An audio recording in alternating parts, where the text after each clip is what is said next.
네. 자, 그리고 동그라미 5번입니다. 자, 이번엔 A가 B라고 하는 행정청에게 저 이것 좀 해주세요 라고 신청을 했었다. 그랬더니 B청이 뭐라고 말을 하는데 싫어요 라고 거부 내용의 처분을 했었다. 됐죠? 그렇다면 거부 처분도 처분은 처분이지요.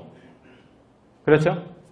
그러니 이것도 처분이라면 왜 거부해? 라고 하면서 취소 소송을 제기할 것이다. 됐죠? 그러면 역시 똑같은 질문입니다. 원고 적격에서는 이 소송에서 원고 이기시면 뭐가 좋아요? 라고 했을 때 거부 처분은 없었던 것으로 되돌아가고 됐죠? 그렇다면 내가 한 신청에 대한 권리 됐죠? 신청권 이게 보호받을 수 있으니까 됐죠? 그렇다면 이때 신청권이라고 하는 것은 대개 권리는 법에 그 사람에게 그 권리 있다라고 이야기를 해야 권리가 있을 텐데 만약에 어느 법률 규정을 아무리 뒤져봐도 누구한테 우리 지난번에 민사소법 34조 1항에 당사자의 신청권이라고 하는 규정이 없으므로 우리 대법원 어찌 판단했다라고 얘기를 했었죠? 신청권 없는 신청에 대해서는 재판할 필요 없음. 그런데 그에 대해서 재판을 해줬다면 은혜로운 것임. 따라서 듣고도 특고도 하지 못함. 이라고 결론 내렸었죠. 그 이유가요. 규정이 없었잖아요.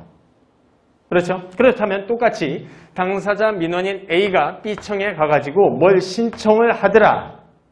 됐죠? 이때 신청은 권리 차원으로 보장되어 있어야 되는 신청이어야 되는 것이고 됐죠? 거기에 대해서 못해준다 라고 했을 때 왜 못해줘? 라고 소송을 제기해서 자신의 권리가 보장될 수 있도록 그렇게 해줘야 된다면 이때 신청권 있는 신청이라고 하는 것은 법규상 규정이 있는 신청권이어야 될 텐데 됐죠? 그 이외에 한번 생각을 해봅니다. 어느 날 잠깐 다급한 상황이 생겼어요.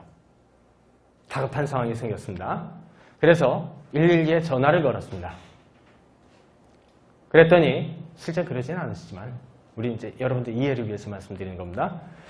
저기 그 전화를 받으신 공무원께서 경찰 공무원께서 잠깐만요 라고 하면서 난 급해 죽겠는데 무서워 죽겠는데 규정을 찾아보고 계시더라.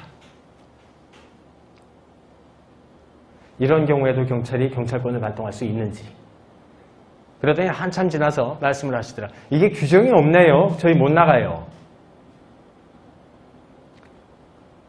됐죠? 당사자는 공권력 발동 신청을 했지요. 근데 못 나가요 라는 이야기 했지요. 됐죠? 그런데 그 이유가 법률상 규정이 없다라는 이유이죠. 그런데 국민의 생명이 지금 현재 위태로운 상황이었었다. 그런데 규정이 없다. 그러니 권리 없다. 이 사안의 경우에도 그리 말할 수 있겠느냐라는 거예요. 따라서 이때의 경우에 있어서는 법률상 규정이 없다 해도 조리상 신청권을 인정하는 것이 판례 태도예요. 됐죠? 그래서 이제부터 여러분들 귀에 못이 박히도록 들으시게 될 텐데 거부 처분의 경우에는 법규상 조리상 신청권 있는 자의 신청이어야 된다라는 말이 들어갑니다. 여기서 말하는 조리란